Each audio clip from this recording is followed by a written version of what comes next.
Aquest mantén de anys desde la sombra. ¿Hay alguna manera de meter esto, Carlos? Mira, No, sí, la con la base como mano. si fuera para zapatillas, no hay Sí, más. y ahora ya cruzado. Ahora Así cruzado, es como iba. cruzas y ya está. Los vas cruzando. Bueno, el concepto de indumentaria tradicional sí que es importante. Cuando hablamos de indumentaria tradicional, ¿de qué estamos hablando? Pues la indumentaria tradicional es la que aparece a finales del XVIII, dura durante todo el siglo XIX y desaparece en el siglo XX. A partir de las primeras décadas del siglo XX, con la fabricación masiva de algodones y con la fabricación industrial, todos empiezan a vestir de la misma manera. Y entonces a partir de esas décadas, de los años 20, de los años 30, empezamos a vestir igual en todo el mundo occidental. Es decir, los de Robledillo visten igual que los de Chicago, que los de Berlín, que los de Roma. Pero antes, sobre todo durante los siglos XIX y finales del XVIII, había unas formas y maneras características de vestir que hacía distinguir a la gente cuando iba el viernes al mercado de Ávila si eran de Robledillo, o si eran del Corneja, o si eran del Valle Alberche. Y dentro de cada comarca, pues los estilos también son distintos, no son los mismos los tipos que aparecían en toda esta Sierra de la Palamera que los que aparecen en la Sierra de Ávila, aunque tienen matices muy parecidos.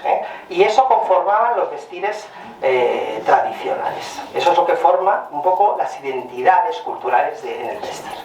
Entonces, porque el vestir es una cosa muy importante. O sea, aunque ahora vayamos todos iguales vestidos, antes la gente, o sea, en vez de lucir un iPhone o un coche, lucía lo que tenía, se lo ponía encima. Entonces ellos era su tarjeta de identidad. Entonces, y era lo que nos marcaba como pueblo y como cultura. Entonces, bueno, por eso es tan importante la indumentaria tradicional. Insisto que se fija precisamente en ese siglo XIX. Gran parte de lo que somos como pueblos, los municipios, las provincias, las regiones, las identidades culturales, vienen precisamente, se forjan en el siglo XIX y llegan hasta nosotros. Y eso nos hace ser distintos, si no, seríamos un barrio de Madrid. Pero no, somos de Robledillo o somos del Valle Amblés, y tenemos unas identidades propias, ¿vale? Vamos a volver a los pañuelos, que me hacía falta hacer esta pequeña introducción. Entonces, en cuanto a los pañuelos, quizás los que más conozcáis todos, porque además estos yo creo que obnubilaron totalmente a las mujeres de todas estas sierras, son los que llaman pañuelos de ramo negro. Aquí tenemos uno que es una copia, este de aquí, ¿vale? Que van con estos floreados estampados. No, el detalle, había uno detalle que estaba allí. No, detalle. O era este, vale. El estampado son muy bonitos. Estos prácticamente, esto lo siguen haciendo. Lo que pasa es que la gente le da poco en este pañuelo del ramo. Pero esto es muy bonito. Estos los llaman los pañuelos de rosas vivas. De rosas vivas. Estos son muy bonitos y esto luego vamos a poner a Lucía uno de estos pañuelos. Estos se llevaron también con estos tonos avinaos, negros, naranjas, en toda la provincia, pero especialmente en el Valle Amblés. Pide que si lo puedes enseñar un poco por afuera para que lo vean. Sí. Con los puños más decorados con agremanes, con doble puntilla, y luego había algunos también muy interesantes que eran precisamente estos de color azul, que son como muy característicos de todo el Valle Amblés, con la bocamanga decorada, en este caso con agremanes de tela, el puño en terciopelo y la trencilla, y luego las indianas de color por dentro, esos van con las mangas forradas, con distinta decoración.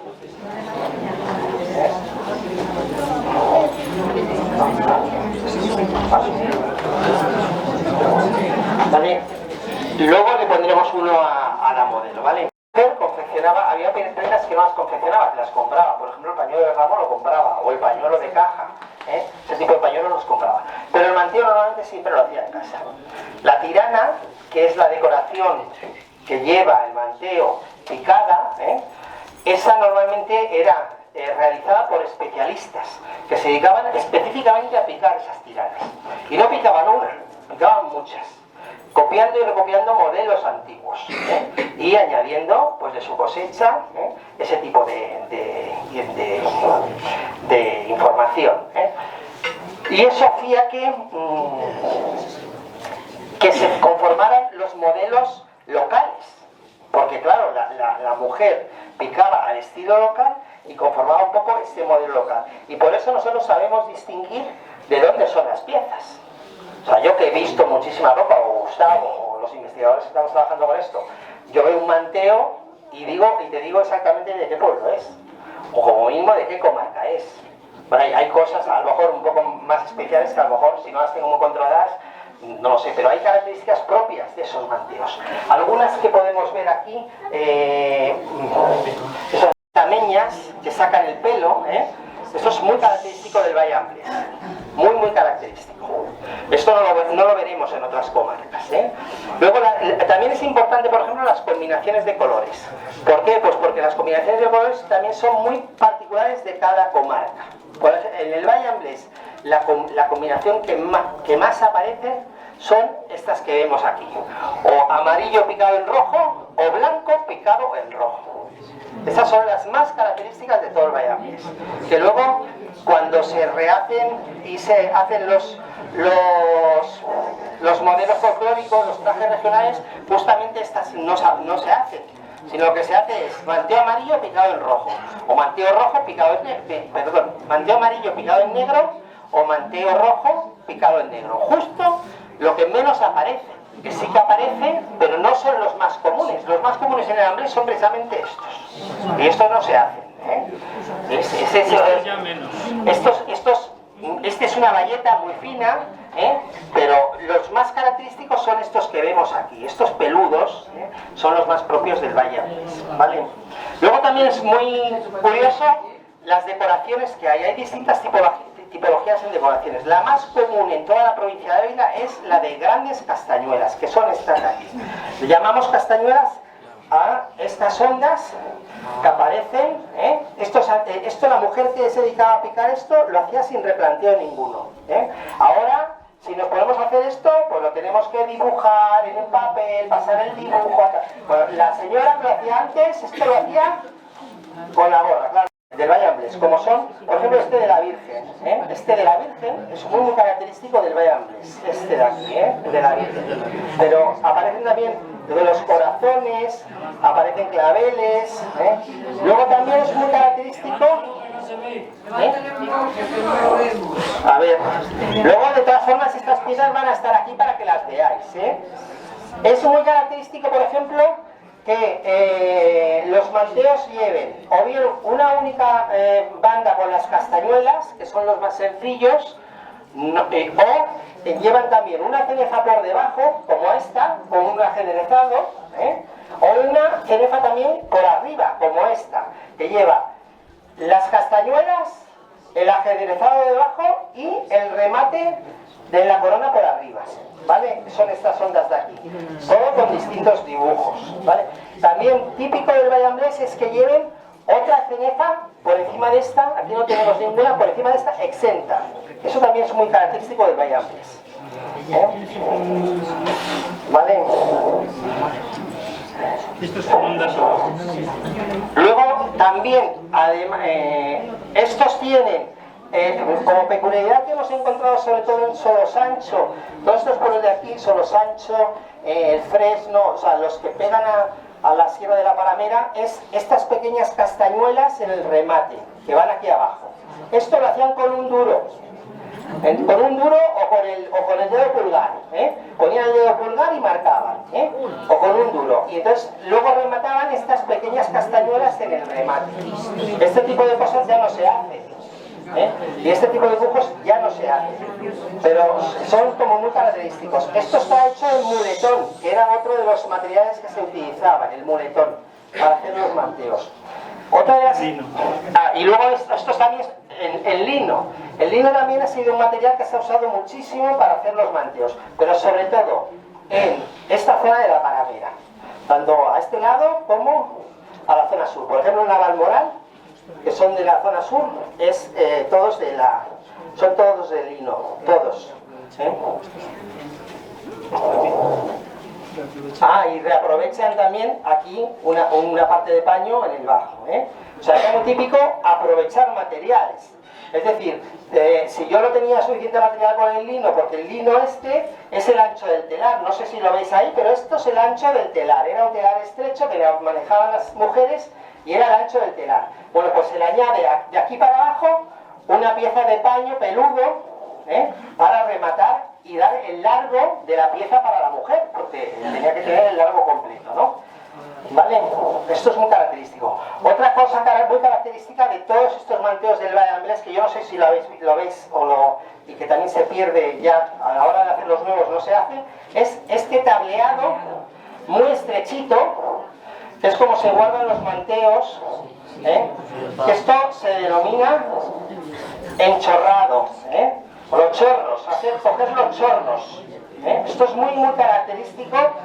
Y luego este tipo de chorros también varían. Por ejemplo, en el cornet también es muy característico para la decoración de este tipo de manteos, son las lorzas que van por encima de la tirana.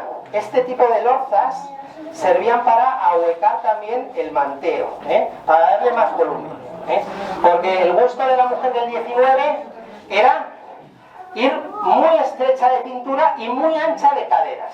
O sea, las mujeres, ese tipo de estética, bueno, denotaban que era una buena moza, ¿no? Entonces, bueno, pues tenían que ir así, ¿no? Muy anchas de caderas, ¿no? Y eso se conseguía, como veremos luego, a fuerza de superponer piezas, que luego lo veremos. ¿Vale?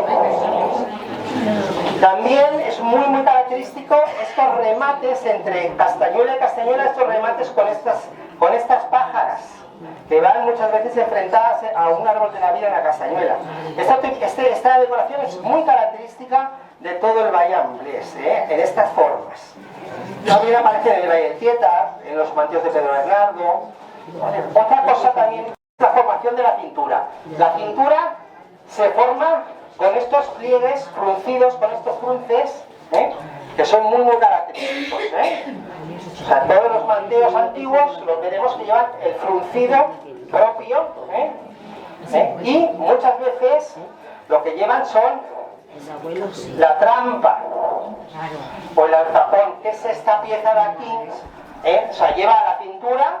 Normalmente, si el manteo normalmente suele tener como 3 metros de vuelo, pues 2,5 metros se van al fruncido de la cintura y otro medio metro va en este alzapón, en esta tabla, que cierra por delante. Y esto permitía a la mujer, bueno, pues sus cambios de figura, ¿no? Si engordaban o no engordaban, permitían ajustar la talla del manteo, ¿vale? Esto es muy característico. ¿Veis cómo añaden las distintas piezas en el manteo? Quizás el manteo es la pieza más singular de toda la indumentaria de Bayambles, Parece bien hecho. Todas las tiranas, absolutamente todas, van siempre pegadas al borde de abajo. O sea, nunca se deja aquí un trozo. Ni se pone un trozo de decoración por debajo de la tirana. Nunca. Nunca. Siempre todas van pegadas abajo. O sea, al remate de abajo, todas. Que es lo característico y lo propio. Esta además es muy bonita porque lleva el ruedo, que es la parte de adentro, también picada. Es muy singular porque normalmente no las suelen llevar picadas. Pero este es el ruedo de dentro. El ruedo de dentro más característico del Bayambles son los picos y ondas. Estas decoraciones son las más características del Bayambles. Estos ruedos interiores, elaborados con picos y ondas. Estos son detalles, bueno, pues entonces estos ademanes empiezan a aparecer en las mantellinas, en los jubones y también en los manteos. Y entonces aquí en Ávila aparecen siempre normalmente en tres, o sea, son ademanes combinados con 3 tiras. A veces también hacían una tira estrecha de tirana picada con 2 ademanes, también. Este es de la torre, pero aparecen estos ademanes aparecen en toda la provincia, en menor medida que los de tirana picada. O O sea, la indumentaria más característica de la provincia de Ávila en todas las comarcas son las tiranas picadas. Es lo que nos identifica en Sancho, en La Torre, aquí en Robledillo, en todos estos pueblos de la Paramera.